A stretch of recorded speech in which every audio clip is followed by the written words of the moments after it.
तीसरा है लोग। हो सकता है चाइना के पास हथियार हमारे से ज़्यादा हों। मैं बेटर की बात नहीं कर रहा हूँ, ज़्यादा की बात कर रहा हूँ। As per information is concerned, intelligence is concerned, वो जो हमारे पैक्ट्स आज की डेट में मोदी जी कर रहे हैं अमेरिका के साथ, यूरोप के साथ, बाकी कंट्रीज़ के साथ, जो इंटेलिजेंस शेयरिंग हमारे साथ आज की डेट में हो रही है, वो भी एक एक मैटर है स्ट्रेंथ का। तीसरा, लड़ाई होती है, जंग होती है तो लोगों के साथ होती है। हिंदुस्तान में आज भी जज़्बा है आर्मी के अंदर अपने कंट्री के लिए लड़ने-मरने का। हम जान देने के लिए हमेशा राज़ी हैं। We are ready for it. फ़ख्र करते हैं। चाइना में ऐसा है क्या? चाइना में तो वो जो बॉर्डर के ऊपर थे, जैसे ही इंडियन आर्मी को दिखा, उनकी पैंटें गीली हो गई, क्योंकि उनकी मदर ने बोला होता, उनके माँ-बाप ने बोला था, "तू मेरा एक ही बच्चा है, तुझे मैंने मरने के लिए नहीं भेजा बॉर्डर पे या आर्मी में, तुझे इसलिए।" जय हिंद। स्वागत है आपका हमारे चैनल पर एक और लेटेस्ट वीडियो में। दोस्तों, आपने देखा होगा पाकिस्तान किस तरह से चाइना का पिट्ठू बनकर काम कर रहा है, और चाइना और पाकिस्तान ने सीपैक भी बनाया था, लेकिन पाकिस्तानी उसमें भी करप्शन करके पैसा खा गए और उससे अब पिज़्ज़ा हट चला रहे हैं। लेकिन दूसरी तरफ पाकिस्तान के प्रधानमंत्री शहबाज शरीफ भारत को आमंत्रित कर रहे हैं कि सीपैक में शामिल हो जाएं, लेकिन इनका खुद को भी उस पैसे का कर्ज चुकाना, चाइना को छोड़िए, जो पैसे चाइना से उधार लिए वह पैसे भी पाकिस्तान नहीं चुका पा रहा, और आए दिन जो गवर्नमेंट प्रॉपर्टीज है उसको चाइना को गिरवी रख रहा है।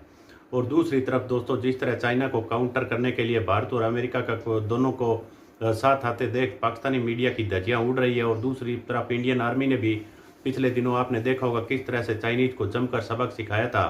तो दोस्तों, उससे भी पाकिस्तानी मीडिया के एक तरह से होश उड़ जाते हैं। तो पाकिस्तान और तो अमेरिका, चाइना, इसके बारे में जो पाकिस्तानी मीडिया किस तरह की राय रखता है, ये आप इस वीडियो में देखिएगा। और इससे पहले वीडियो को लाइक कीजिएगा, प्लीज़ आप हमारा चैनल सब्सक्राइब कर लीजिएगा, कमेंट में अपनी प्रतिक्रिया देना बिल्कुल मत भूलिएगा। चलिए करते हैं वीडियो स्टार्ट। हमें शांति चाहिए। It's not a matter of weakness, it's a matter of कि हम तंग नहीं करते, हमें भी तंग ना करो। It's a very very simple part of our DNA. Now जब आप बात करते हैं कि वो ऑपोजिशन ये बोलती है, हमारे आपके यहाँ पर सो कॉल्ड इंटेलेक्चुअल्स बोलते हैं कि मोदी जी बड़ी वीक स्टेटमेंट देते हैं, पाकिस्तान के लिए तो बड़ी स्ट्रांग है, चाइना के लिए वीक है। आप भी बड़ी बार बोल चुके हो, मैंने सुना है कई बार आपको बोलते हुए कि मोदी जी की बड़ी वीकनेस है चीज की। It's not a weakness. वो शायद हमने पाकिस्तान को 2 बार दिखा दिया करके कि हम कितने वीक है, और चाइना को भी पता लग गया है कि अगर इनके सामने कोई खड़ा हुआ है आज तक, 70 सालों में चाइना के सामने कांग्रेस ने हिम्मत नहीं करी थी खड़े होने की।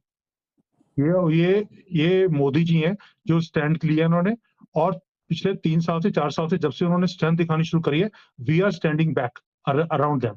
सो इट्स अ फिरोज भाई, मैटर ऑफ आपको नहीं स्ट्रेंथ। लगता कि, सॉरी मैं आपकी बात काट रहा हूँ, आपको नहीं लगता कि प्राइम मिनिस्टर मोदी जो है ये ओवर कॉन्फिडेंस है? जैसे डॉक्टर जयशंकर साहब को मैं देखता हूँ, ही सीम्स वेरी ओवर कॉन्फिडेंट। तो आपको नहीं लगता ये चीजें बैकफायर कर सकती हैं? क्योंकि right now India is not in any military alliance with any other country.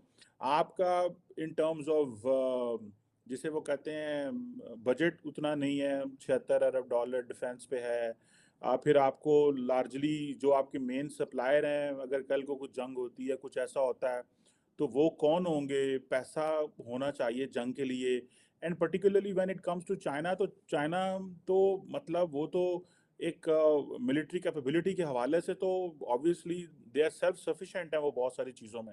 आपको नहीं लगता कि अगर मिसकैलकुलेशन होगी तो इंडिया किधर जाएगा? And prime minister Modi can take India to corner, किसी में चले जाएंगे अगर इस तरह की सिचुएशन में? या कि आप समझते हैं कि मोदी साहब ये समझते हैं कि ये सियासी बयानबाजियां हैं, ये देती रहने चाहिए और इससे अवाम के अंदर कॉन्फिडेंस बढ़ता है, और बाकी जब रियल जंग की बारी आए तो इधर उधर हो जाए?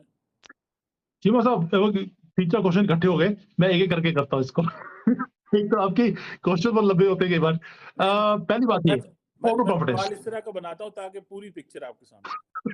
पिक्चर आपकी समझ आ गई मुझे। मैं भी आपको पूरी पिक्चर, आपने ट्रेलर दिखाया, मैं पूरी मूवी दिखाता हूँ आपको। पहली बात ये है कि आपने बोला कि ओवर कॉन्फिडेंस।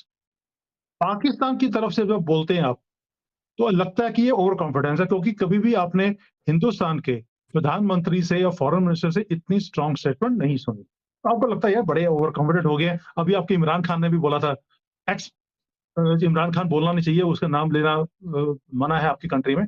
तो क्या आप लें, आपके आपको एक्स, इजाजत है, आप बोले। अच्छा चलिए, चलो आपने दे दी तो मैं ले लेता हूँ।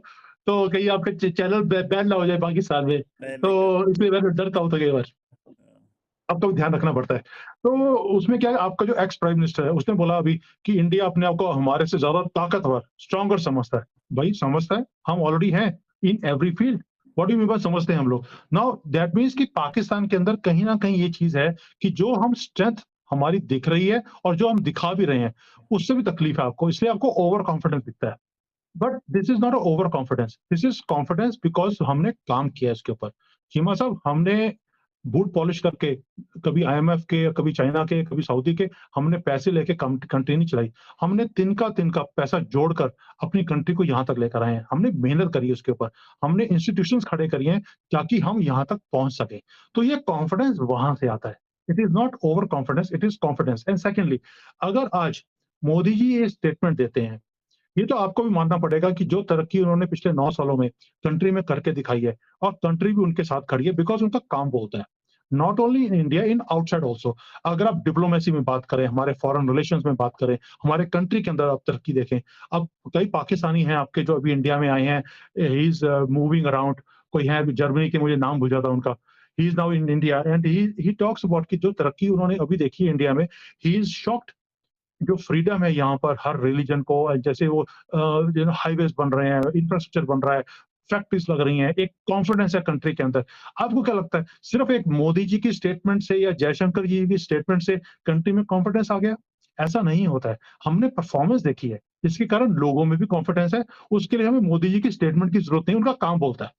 तो नहीं, आई एम ये talking of over defence, primarily defence की हाँ, बात कर। I'm टॉकिंग ऑफ, आप जो मुझे बोल रहे हैं ओवर कॉन्फिडेंस, मैं कॉन्फिडेंस की बात बता रहा हूँ। ये कॉन्फिडेंस जो है, ये परफॉर्मेंस से आता है, आपके रिलेशन से आता है। दूसरी बात, जो डिफेंस का है, अगर आपने बोला कि हमारा जो बजट है that is only about 75-76 billion, China का है 300 बिलियन है, फर्क नहीं पड़ता। अमेरिका का 800 बिलियन है, बट उनका जो मैन्युफैक्चरिंग कॉस्ट है और जो हमारी मैन्युफैक्चरिंग कॉस्ट है, अगर आप उसकी पैरिटी देखेंगे, then you will find that our budget might be higher than America also. Why? Because we make things very very cheaply। भाई अगर आप हमारा, अब आप कोई भी मैटर ले लीजिए, अमेरिकन जो टेक्नोलॉजीज हैं, yes their technologies are the best, we understand that. लेकिन हमने जो है, अगर हमने अपने हिसाब से, अपनी जरूरत के हिसाब से कोई चीज बनाई है, we do it in 1/10 the cost.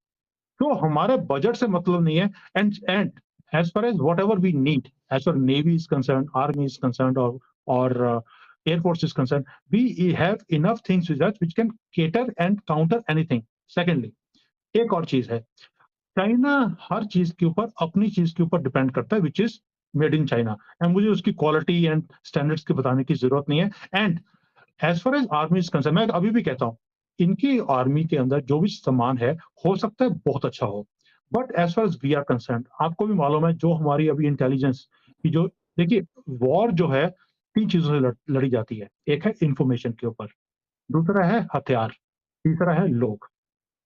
हो सकता है चाइना के पास हथियार हमारे से ज्यादा हो, मैं बेटर की बात नहीं कर रहा हूँ, ज्यादा की बात कर रहा हूँ। As per information is concern, intelligence is concern, वो जो हमारे पैक्ट्स आज की डेट में मोदी जी कर रहे हैं, अमेरिका के साथ, यूरोप के साथ, बाकी कंट्रीज के साथ, जो इंटेलिजेंस शेयरिंग हमारे साथ आज की डेट में हो रही है, वो भी एक स्ट्रेंथ, एक मैटर है स्ट्रेंथ का। तीसरा, लड़ाई होती है, जंग होती है तो लोगों के साथ होती है। हिंदुस्तान में आज भी जज्बा है आर्मी के अंदर अपने कंट्री के लिए लड़ने मरने का। हम जान देने के लिए हमेशा राजी हैं, we are ready for it, फख्र करते हैं। चाइना में ऐसा है क्या? चाइना में तो वो जो बॉर्डर के ऊपर थे, जैसे इंडियन आर्मी को दिखा, उनकी पैंटें गीली होगी, क्योंकि उनकी मदर ने बोला होता, उनके माँ-बाप ने बोला था, "तू मेरा एक ही बच्चा है, तुझे मैंने मरने के लिए नहीं भेजा बॉर्डर पे या आर्मी में, तुझे इसलिए भेजा था क्योंकि सिक्योर जॉब है। अगर लड़ाई हो रही है, घर वापस आ जा।" और रो-रो के वापस जा रहे थे। उनको उनको वापस भेज रहे थे यहाँ बॉर्डर पे, वो आने को तैयार नहीं थे। तो जंगें ऐसे नहीं लड़ी जाती हैं, और इसी चीज़, यही वीकनेस जो है, वो इंडिया की स्ट्रेंथ भी बनता है। So, and I understand Chinese culture very well. I live here. I know one thing कि नेशनलिज्म है यहाँ पर, लेकिन कंट्री के लिए जान दे देंगे, ऐसी नेशनलिज्म नहीं है, क्योंकि बच्चे, एक एक तो बच्चा है बेचारों का, वो करेंगे क्या? मेरा नहीं ख्याल ये जो लॉजिक है कि एक-एक बच्चा है, वो ऐसे नहीं होता, मुल्क ऐसे नहीं खड़े होते। और चाइना ने इतने दहाइयों से जो रेज़िलियंस दिखाई है, वो ये नहीं है कि जी बच्चे एक-एक हैं तो अब उनके अंदर खौफ आ गया, एक मिनट, एक मिनट, एक ऐसे मिनट, नहीं मतलब होता। मुझे एक बताइए, कोई मिनट, इंडियन आप आर्मी में या आप पाकिस्तानी आर्मी में अगर कोई बंदा उसका एक बच्चा, तो वो डरता रहेगा जी अब मैं एक ही बच्चा है ओके, मेरा, ऐसे थोड़ी होता है। चिल्पा साहब, इंडिया चाइना में डिफरेंट है। यहाँ पर आर्मी की एक रिस्पेक्ट भी है। आपके तो चलो रिस्पेक्ट करनी पड़ती है, हमारे जेन्युइनली रिस्पेक्ट है एंड वी हमारे यहाँ पर जैसे हमारे जो सिख भाई हैं, यहाँ पे तो ये कई ऐसी कम्युनिटीज़ हैं, जो फ़ख्र करती हैं कि हमने आर्मी में जॉइन किया है and we want to die for the country also. लेकिन एक कल्चर का डिफरेंस है। I understand Chinese culture very well and मैंने ये चीज़ प्रैक्टिकली देखी है यहाँ पर, कि जब गलवान में हुआ या हमारे दूसरी जगह पर, यहाँ पर जब भी प्रॉब्लम्स आई इंडिया के साथ, people were applying for leave और इन्हें यहाँ पर ऑर्डिनेंस देना पड़ा कि anybody who is working on the borders will not be given a leave for at least 1 year. Why? Because देखिए, रेज़िलियंस जो इन्होंने आप बात कर रहे हैं रेज़िलियंस की, इन्होंने ये पूरे दुनिया में दादागिरी दिखाई हुई है, रेज़िलियंस है, ये है। रेज़िलियंस है काम की। आप बताइए कहाँ पे जंगें लड़ी हैं इन्होंने? चलें जंग कहाँ उसको लड़ी बाद है? में बात करेंगे वो आप अभी चाइना में बैठे हैं, ऐसी बातें ना इतनी करें। लेकिन अच्छा अच्छा चलिए। मैं नहीं चाहता आप भूल जाएँ, आप हैं इंडियन लेकिन बैठे चाइना में हो, इतने खुल-खिला के भी ना आपको इट डज़न्ट मैटर, बचाना भी इट तो डज़न्ट हमारी मैटर। जॉब है ना, ये फँसाना म नहीं है हमने, आपको बचाना भी है। लेकिन नहीं, नहीं हमें मालूम है आप बचा लोगे मुझे वैसे भी। नहीं, नहीं, नहीं, नहीं, हम आपके साथ हैं जनाब, एक ऐसी बात नहीं है। तो देखा होगा दोस्तों किस तरह से चाइना को अब रोकने के लिए अमेरिका हर तरह से भारत की मदद चाहता है और भारत की हर बात भी मान रहा है। और पाकिस्तानी आए दिन कहते हैं कि भारत अब उसके बदले में जो अमेरिका से बहुत सारी टेक्नोलॉजी भी हासिल कर रहा है। लेकिन दोस्तों भारत पाकिस्तान की तरह किसी की जंग नहीं लड़ेगा। जिस तरह पाकिस्तान ने भाड़े पर काम किया वैसा भारत कभी भी नहीं करेगा। अगर चाइना ने कोई भी हिमाकत की तो देखा होगा किस तरह से इंडियन आर्मी ने जो चाइना को जवाब दिया था। तो दोस्तों हम आपके लिए इसी तरह के एक से एक लेटेस्ट वीडियो लेकर आते रहेंगे। मिलते हैं अगले वीडियो में, तब तक जय हिंद, वंदे मातरम।